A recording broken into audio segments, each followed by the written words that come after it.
समय की धारा के उस पार, इतिहास की धूल के नीचे एक चेतना है, एक साक्षी जिसने युगों को जन्म लेते और राख होते देखा है। आज की ये कहानी उसी शाश्वत दृष्टा की है, वेद व्यास की। इसे समझने के लिए हमें तारीखों और घटनाओं का इतिहास नहीं, बल्कि इतिहास को समझना होगा। वो कहानी जो हर आत्मा का आईना है। ये किसी एक इंसान की कहानी नहीं है, नहीं, ये तो हर उस इंसान की कहानी है जो समय के इस अनंत चक्र में अपने होने का मतलब ढूंढ रहा है। तो साक्षी को जानने से पहले हमें उस कैनवस को देखना होगा जिस पर वो सब कुछ देखता है। वो विशाल कालचक्र, युगों का बदलना और धर्म का वो पतन जिसे कोई नहीं रोक सकता। ये ब्रह्मांड ये 25,920 साल के एक बहुत बड़े चक्र में घूमता है और इस सफर में 4 पड़ाव आते हैं, 4 युग। पहला सत्य युग, जहां इंसान और उसका धर्म अपने शिखर पर होते हैं, और फिर यात्रा नीचे की ओर जाती है, त्रेता, द्वापर और अंत में कली युग तक, जहां चेतना अपने सबसे निचले स्तर पर होती है। हर एक युग के साथ ज्ञान धुंधला होता जाता है और धर्म का क्षय होता है। धर्म वो धागा है जो इस पूरी सृष्टि को एक साथ पिरोए रखता है। ये सिर्फ पूजा पाठ या कर्मकांड नहीं है, नहीं, ये वो बुनियादी नियम है जो इस काल चक्र में धीरे धीरे कमजोर पड़ता जाता है, बिखरता जाता है, और यही बिखराव आने वाले उस महायुद्ध की जमीन तैयार करता है। और अब कहानी इस ब्रह्मांडीय विस्तार से सिमटकर एक व्यक्ति पर आकर टिकती है। वो व्यक्ति जिसका जन्म ही इस पतन को लिखने के लिए हुआ था। उसकी नियति ही यही थी। उनका जन्म अपने आप में एक संगम था। एक तरफ थे महान ऋषि पराशर की आध्यात्मिक शक्ति और दूसरी तरफ एक साधारण नाव चलाने वाली सत्यवती का सांसारिक जीवन। इन दोनों के मिलन से यमुना नदी के बीच एक द्वीप पर एक बालक का जन्म हुआ। उसका रंग सांवला था, इसलिए नाम पड़ा कृष्ण, और क्योंकि वो द्वीप पर जन्मा था तो कहलाया द्वैपायन, कृष्ण द्वैपायन। पैदा होने के साथ ही ये साफ था कि ये बालक किसी आम जिंदगी के लिए नहीं बना है। उसके चारों ओर एक अजीब सा गहरा सन्नाटा और एक नियति की परछाई रहती थी। वो दुनिया को देखता था पर कभी उसका हिस्सा नहीं बन पाया। ऐसा लगता था मानो उसका जन्म इस कहानी को लिखने के लिए हुआ हो, जीने के लिए नहीं। उन्हें जो काम मिला वो कोई शान शौकत का चुनाव नहीं था, नहीं, वो एक बहुत भारी जिम्मेदारी थी, एक बोझ, उन शाश्वत सत्यों को सहेजने का, उन्हें व्यवस्थित करने का। लेकिन सवाल उठता है, जो ज्ञान शाश्वत है, जो वेद अपने आप में पूर्ण है, उन्हें बांटने की जरूरत क्यों पड़ी?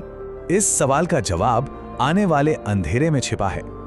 उनका मकसद खुद के लिए नाम कमाना बिल्कुल नहीं था। उन्होंने वेदों को 4 हिस्सों में इसलिए बांटा क्योंकि वो जानते थे, वो देख सकते थे कि कली युग में इंसान की बुद्धि, उसकी समझने की शक्ति इतनी कम हो जाएगी कि वो पूरे ज्ञान को एक साथ समेट ही नहीं पाएगा। तो ये ज्ञान को बचाने का एक निस्वार्थ काम था। और यही उनके ज्ञान का अकेलापन था। सोचिए, आप कर्म के हर एक धागे को देख सकते हैं, आने वाले कल की तस्वीर साफ साफ पढ़ सकते हैं, लेकिन आप उसे बदल नहीं सकते। शक्तिहीन है। उनका ज्ञान एक देखने वाले का था, एक साक्षी का, बनाने वाले का नहीं। अब कहानी का रुख उनकी सबसे दर्दनाक भूमिका की ओर मुड़ता है। वो भूमिका जहां उन्हें उस महाकाव्य को लिखना था जो असल में उनके अपने ही खानदान की बर्बादी की कहानी थी। ये जानना बहुत जरूरी है कि मैदान में जो लड़ रहे थे कौरव और पांडव, वो दोनों ही उन्हीं का खून थे, उन्हीं के वंशज। तो हर तीर जो चलता था, हर योद्धा जो धरती पर गिरता था, वो उन्हीं के परिवार का अंत था। महाभारत, इसके आज के संस्करण में 89,000 से भी ज्यादा श्लोक हैं। पर ये सिर्फ एक संख्या नहीं है, नहीं, ये उस तबाही का पैमाना है, उस दर्द का दस्तावेज है जिसे उन्होंने एक एक शब्द करके अपने हाथों से लिखा। असल में ये युद्ध धर्म की पूरी तरह से हार थी। और धर्म का मतलब सिर्फ रीति रिवाज नहीं है, इसका असली मतलब है सत्य, अहिंसा, चोरी न करना, मन और तन की पवित्रता और संयम। कुरुक्षेत्र की उस लाल मिट्टी पर इन सभी चीजों का पतन हुआ और व्यास बस देखते रहे, एक मूक साक्षी बनकर। जरा उस पीड़ा के बारे में सोचिए जब एक गुरु, एक मार्गदर्शक की हर चेतावनी को नजरअंदाज कर दिया जाए और वो मजबूर हो अपने ही परिवार को अपनी आंखों के सामने तबाही के रास्ते पर जाते हुए देखने के लिए।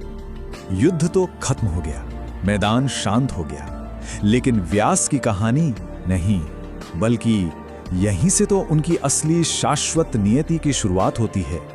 उन्हें चिरंजीवी होने का वरदान मिला।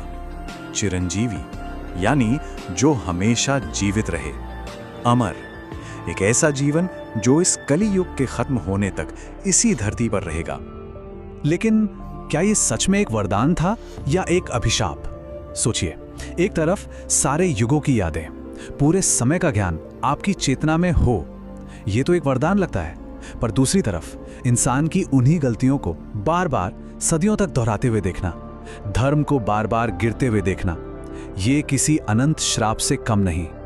अश्वत्थामा की ही तरह जिसे अमरता एक श्राप के रूप में मिली थी, व्यास की अमरता भी उनके लिए एक कैद बन गई। एक ऐसी कैद जो हर पल ये याद दिलाती है कि सबसे गहरे जख्म हथियार नहीं देते, वो जख्म हम खुद अपनी आत्मा पर बनाते हैं, नफरत से, बदले की आग से। तो सवाल यह है कि आज के इस युग में, इस गिरे हुए युग में, हमारे अपने कलयुग में व्यास की भूमिका क्या है? वो ज्ञान के खामोश पहरेदार हैं।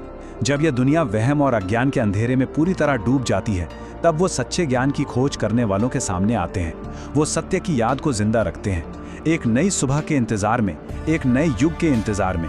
वो खुद चलता फिरता इतिहास हैं। आखिर में उनका सबसे बड़ा बलिदान यही था। उन्होंने अपने परिवार, अपने आराम, अपनी ताकत, सबसे ऊपर धर्म को चुना, एक सिद्धांत को चुना। उन्होंने एक ऐसी जिंदगी जी जो दुनिया से कट कर भी दुनिया के हर दर्द से हमेशा के लिए जुड़ी हुई थी। तो अंत में बस एक सवाल बचता है, अगर ये पूरा समय, ये पूरा इतिहास एक कहानी है, तो वो खामोश किरदार कौन है जिससे ये पूरी कहानी याद है? एक एक शब्द, एक एक पल, वो शाश्वत साक्षी जिसने हर युग को अपनी चेतना में समेट रखा है।